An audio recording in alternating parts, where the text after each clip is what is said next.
আজকের কাহিনীটা আমাদের নিয়ে যাবে ১৯৮৭ সালের দিল্লিতে। আর এটা কোনো সাধারণ ভূতের গল্প নয়, এটা একটা সত্যি ঘটনা। একটা পরিবারের জীবনে ঘটে যাওয়া এমন এক ভয়ঙ্কর অভিজ্ঞতা যা তাদের মনে একেবারে গেঁথে গিয়েছিল। তো চলুন আজ আমরা পর্দার আড়ালের সেই ছায়াটার আসল রহস্যটা জানার চেষ্টা করি। বলা হয় মানুষের মন নাকি খুব ঠুনকো একটা জিনিস। মানে সে সবসময় একটা যুক্তি খোঁজে, একটা প্যাটার্ন খোঁজে, নিজেকে নিরাপদ রাখতে চায়। কিন্তু ভাবুন তো, যখন এমন কিছু ঘটে যা কোনো যুক্তির মাপকাঠিতেই ফেলা যায় না, তখন ঠিক এই প্রশ্নটা দিয়েই আমাদের আজকের এই ভয়ঙ্কর কাহিনীর শুরু। তো এই গল্পের মূল চরিত্র হল রায় পরিবার।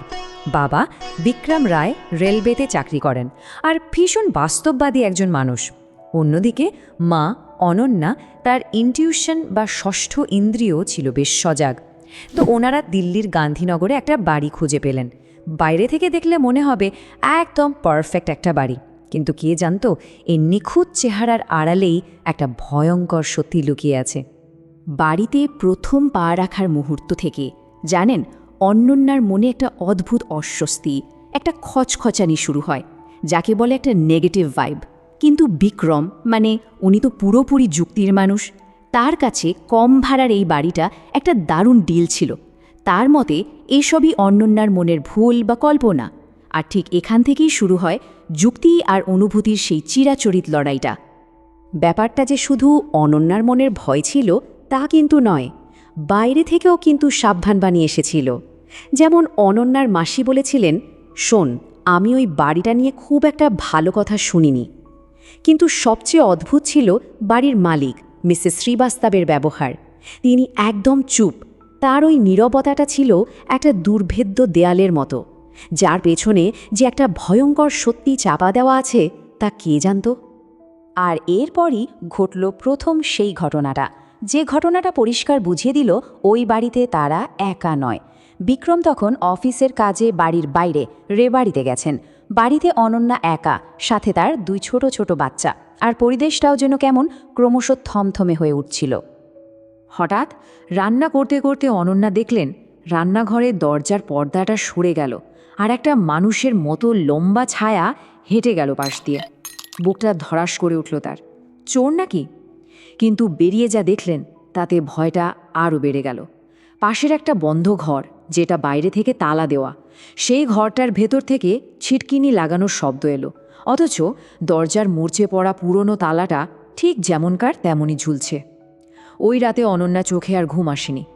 সারা রাত তিনি শুনেছেন করিডরে কার যেন নরম পায়ে হেঁটে চলার শব্দ, এক নাগারে। একটা কথা তো আমরা প্রায় শুনে থাকি, তাই না, যে বাচ্চারা নাকি এইসব অস্বাভাবিক জিনিসপত্র খুব সহজে টের পায়। তো এবার সেই অশুভ শক্তিটা তার নজর ঘোরালো পরিবারের সবচেয়ে অসহায় সদস্যের দিকে, মানে বাচ্চাদের দিকে। আমাদের এই গল্পের কথক, মানে রায় পরিবারের বড় ছেলে, তখন তার বয়স মাত্র 4। সে একদিন যা দেখল তা ভোলার নয়। তার ছোট ভাই রোহন, যার বয়স মোটে 2, তার পাশে বসে আছে ফ্যাকাশে মুখের এক মহিলা, আর তার সাথে ফিসফিস করে কী সব যেন বলছে, আর রোহন তার দিকে তাকিয়ে হাসছে। এই দৃশ্যটা দেখে 4 বছরের বাচ্চাটা ভয়ে এমন চিৎকার করে যে সে সিঁড়ি দিয়ে প্রায় গড়িয়েই নিচে নেমে আসে। স্বাভাবিকভাবেই অনন্যা ছুটে গেলেন বাড়ির মালিক মিসেস শ্রীবাস্তবের কাছে। কিন্তু সব শুনে তিনি কি বললেন জানেন? খুব ঠান্ডা গলায় বললেন, বাচ্চাদের কল্পনা শক্তি তো একটু বেশিই হয়। কিন্তু তার এই কথার পেছনে তার চোখের কোণে যে ভয়টা লুকিয়েছিল সেটা অনন্যার নজর এড়ায়নি। তিনি স্পষ্ট বুঝতে পারছিলেন এই মহিলা কিছু একটা জানেন এবং সেটা লুকানোর আপ্রাণ চেষ্টা করছেন। তাহলে দেখুন কিভাবে ঘটনাগুলো এগোচ্ছে। প্রথমে ছিল শুধু একটা অস্বস্তি, একটা ভাইব, তারপর পর্দার আড়ালে সেই ছায়া, আর এখন একেবারে বাচ্চাদের সাথে সরাসরি যোগাযোগ। ভয়টা যেন একটা মাকড়সার জালের মতো ধীরে ধীরে পুরো পরিবারটাকে আষ্টে পিষ্টে জড়িয়ে ধরছিল। এই পর্যায়ে এসে বাড়িটা আর শুধু ভুতুড়ে রইল না, মনে হচ্ছিল যেন এর মধ্যে একটা জীবন্ত সত্তা আছে যার মনে শুধু বিদ্বেষ আর ঘৃণা। সেই অদৃশ্য শক্তিটা এবার আরও বেশি অ্যাগ্রেসিভ, আরও আক্রমণাত্মক হয়ে উঠল। নিজের অস্তিত্ব জানান দেওয়ার জন্য সে যেন মরিয়া হয়ে উঠেছিল। ঘটনাগুলো শুনুন। একদিন দুপুরে অনন্যা একটু ঘুমোচ্ছেন। হঠাৎ কেউ যেন গা থেকে কম্বলটা হ্যাচকা টানে সরিয়ে দিল। আবার আরেক দিন রান্না করার সময় দোতলায় জানলায় টোকা দেওয়ার শব্দ। দোতলায় জানলায় কি টোকা দেবে? এটা তো অসম্ভব।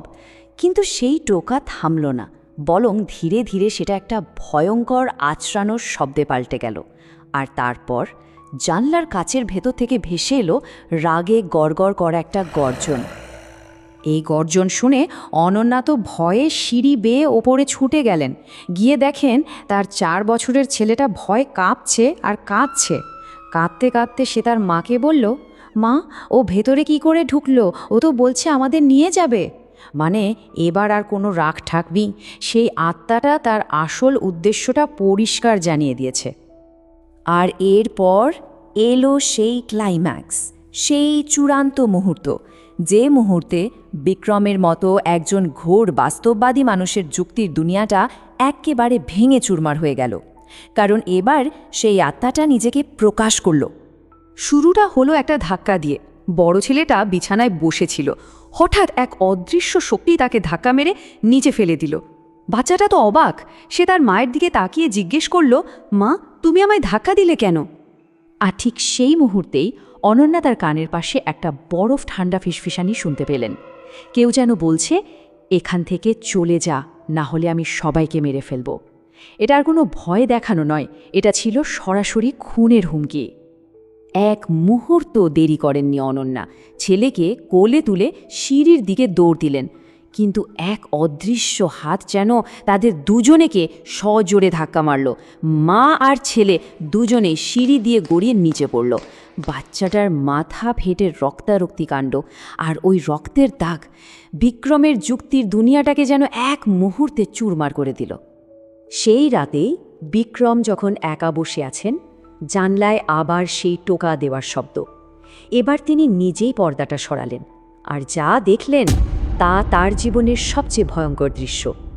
জানলার ওপারে অন্ধকারে ভাসছে একটা মেয়ের আবছা শরীর। তার চোখে কী ছিল জানেন? তীব্র ঘৃণা আর অসহ কষ্ট।